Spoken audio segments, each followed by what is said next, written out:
Now we are discussing about rivers and irrigation projects in the state of Telangana. Rivers and irrigation projects in the state of Telangana.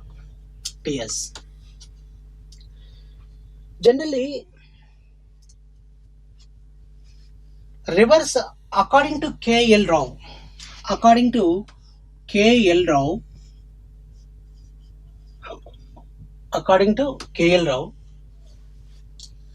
rivers are classified into three categories, three types. One is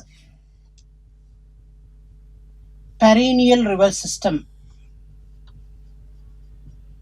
Perennial rivers or Himalayan rivers. Perennial rivers or Himalayan rivers, one is. And second thing,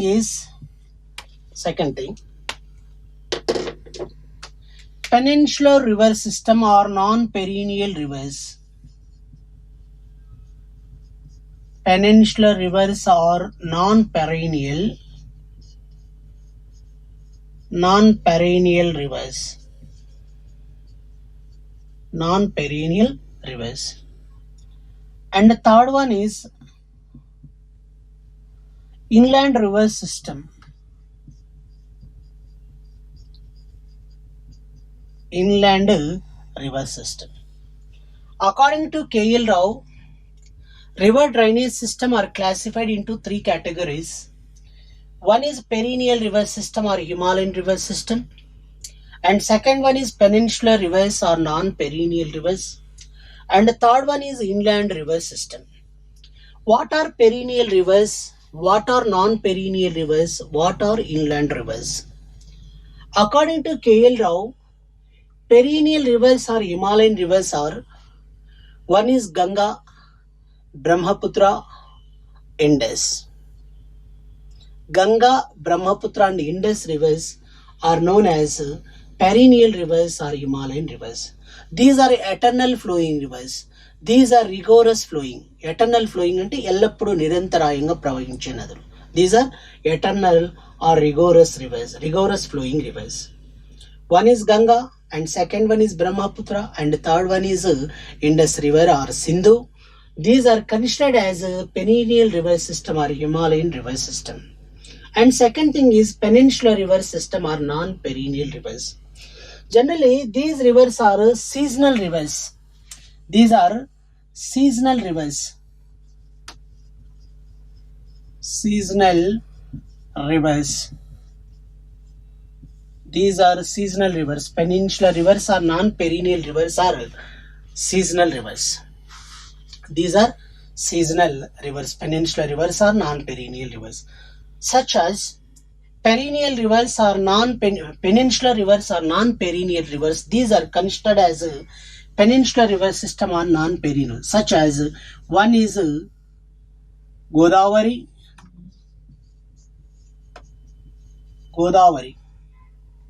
Krishna,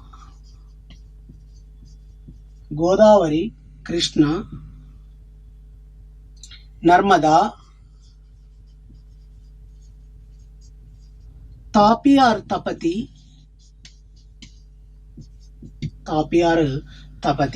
Kaveri, Mahanadi, Penna, Manjira, and so on. These are considered as non-perennial rivers or peninsular river system. And next, third one is inland rivers. Inland rivers one is Luni and Bana rivers. One is Luni and second one is Bana rivers. One is Luni and second one is Bana rivers. Both are considered as inland river system. The Luni and Bana, both rivers flows through Thar Desert in Rajasthan. Thar Desert in Rajasthan state. Thar Desert in Rajasthan. Thar Desert in Rajasthan state. Okay, next we are discussing about peninsular river or non-perennial rivers in the state of Telangana. Generally, in the state of the what kind of rivers are flowing towards the state of Telangana? Generally, the Godavari, the Krishna, and second one is Manjira, Pranahita, Sabari, Sileru, Indravati, Kindirasani. These are considered as non-perennial rivers or peninsular river system. These rivers flows through Telangana state. Generally, these are seasonal rivers. These are enumerated as seasonal rivers. Now we are discussing about non-perennial rivers or peninsular rivers in the state of Telangana. Non-perennial rivers are peninsular rivers in the state of Telangana. First priority goes to Godavari. Generally, Godavari, what is the speciality? What is the prominence of Godavari river? What is the prominence? What is the prominence of Godavari river? Prominence of Godavari river, first priority. One is prominence. Prominence of Godavari river. Prominence of Godavari river system. Generally, Godavari river, it rises from, one is, generally, these are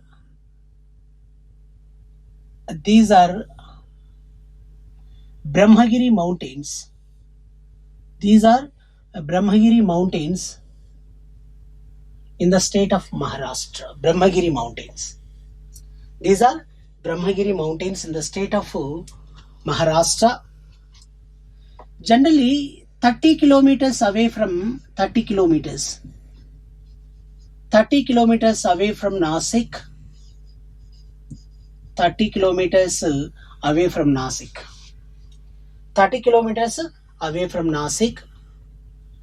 The Brahmagiri mountains. Generally, it looks like a plateau. Trayambak Plateau. It is known as Trayambak Plateau or Brahmagiri mountains. The river Godavari rises from Trayambak Plateau. The river Godavari rises from Trayambak Plateau in Maharashtra, 30 kilometers away from Nasik. Generally, 30 kilometers away from Nasik. Brahmagiri mountains near Trayambak Plateau.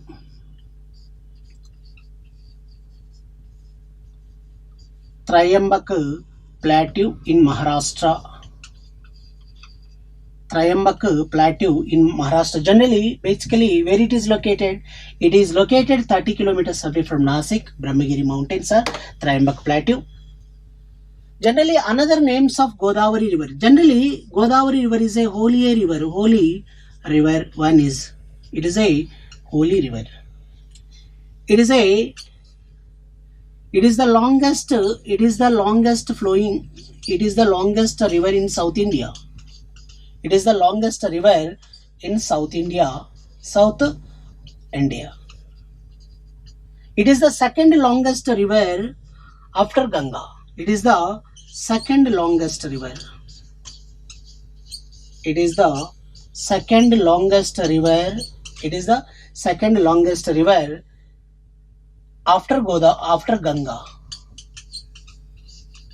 After Ganga.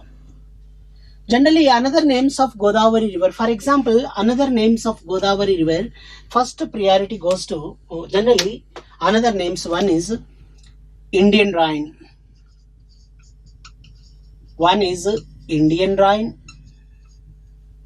And second thing is Vrudha Ganga.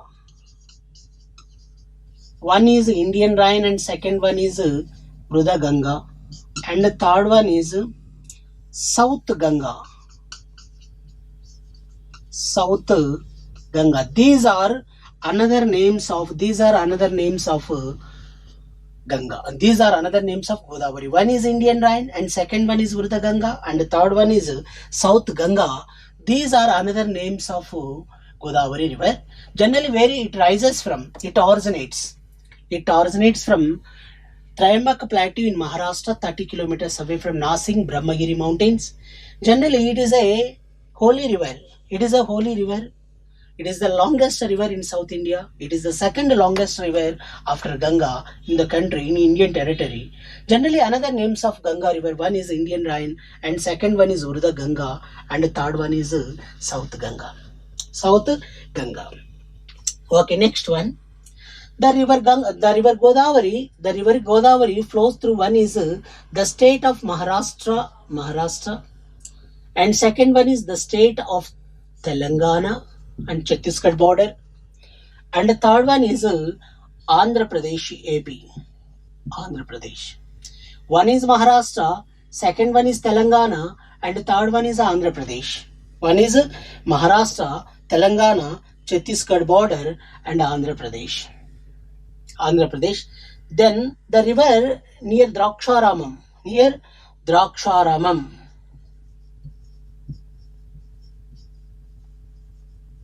Near Draksha Ramam. Near Draksha Ramam. The river split into several parts. The river split into several parts. The river split into several parts. Several branches. For example, one is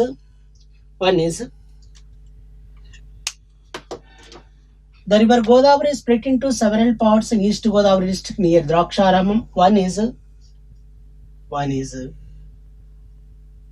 First one is Gautami Godavari, and second one is Vasistha Godavari, and the third one is Vainateya,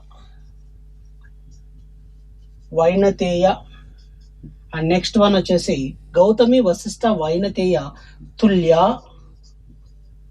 Bharadwaja,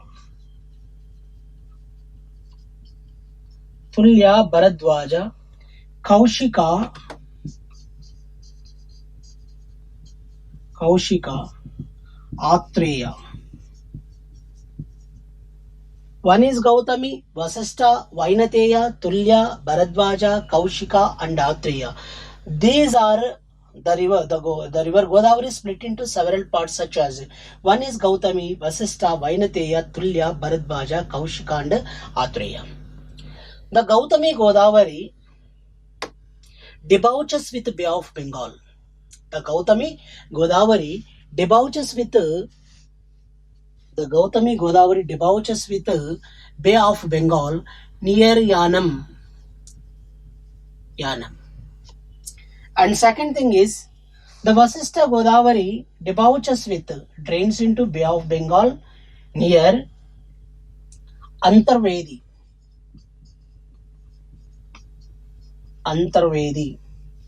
And Vainateya Godavari debouches with Bay of Bengal near Komaragiri Patnam.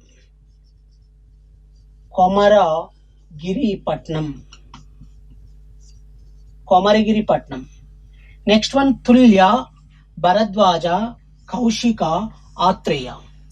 Tulya, Bharadwaja, Kaushika, Atreya. Four streams debouches with Bay of Bengal near Bendamurla, Lanka.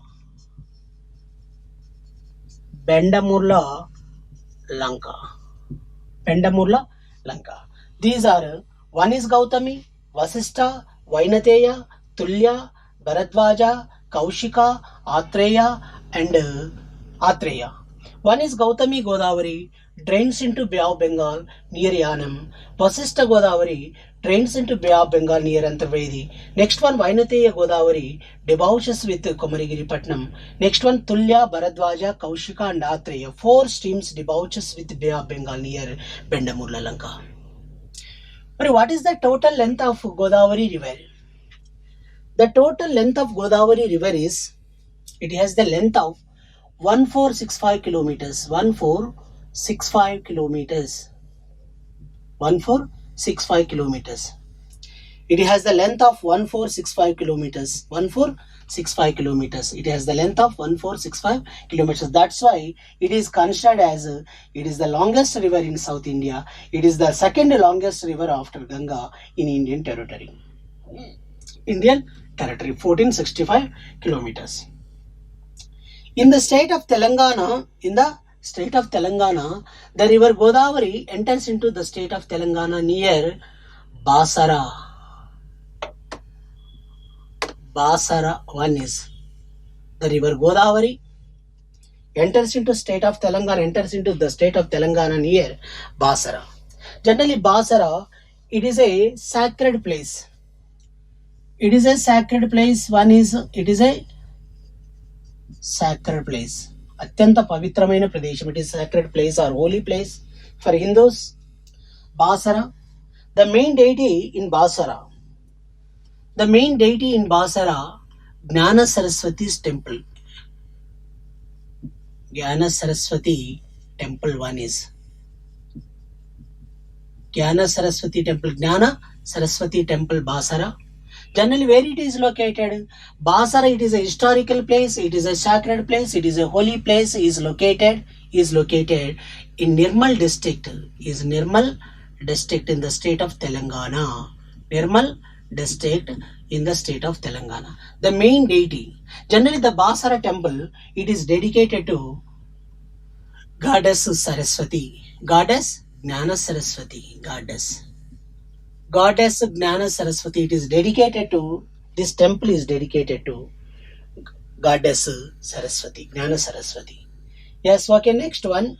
Generally, the Godavari catchment area, the river Godavari flows through one is Nizamabad. Second thing is Manchiryala, Jagityala. Next one is Peddapalli, Mulugu, Mahabubabad. Next one, Bhadradri, Kottagudem districts. It flows through in these districts. One is Bhadradri, Kottagudem, Mulugu, Mahabubabad. Next one, Warangal rural, Jaisankar Bhupalpalli. Next one is Jagityala, Peddapalli, Nizamabad. It flows through in these districts. Okay, next one is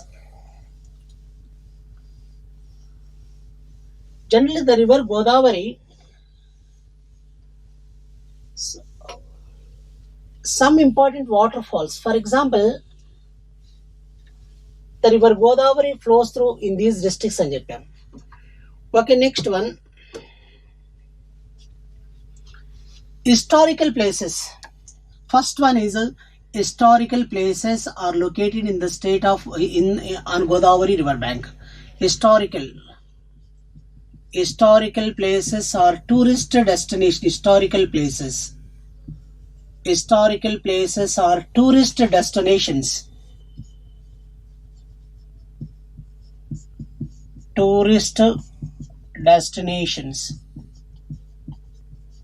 Historical places and tourist destinations on Godavari river bank. For example, one is in Maharashtra. Historical places on Godavari river bank. They are, one is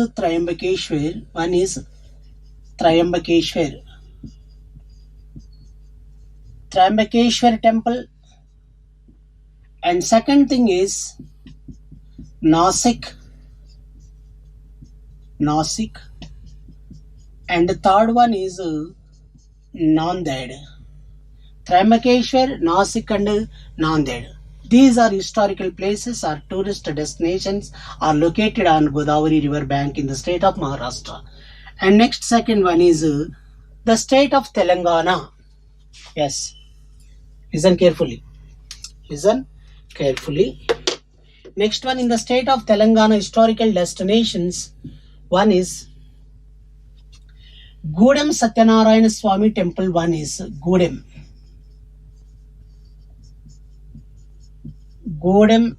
Satyanarayana Swami temple. One is Gudem Satyanarayana Swami temple.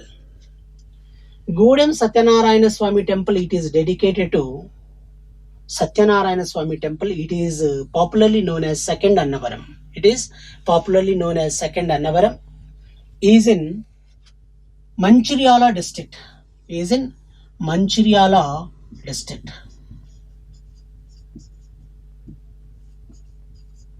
Manchiryala district. One is in Manchiryala. Gudem Satyanarayana Swami temple. It is also historical places. It is also historical place as well as tourist destination. Gudem Satyanarayana Swami temple generally is in Manchiryala district. It is popularly known as Second Annavaram. It is dedicated to God. It is dedicated to Lord Satyanarayana Swami. Second Annavaram.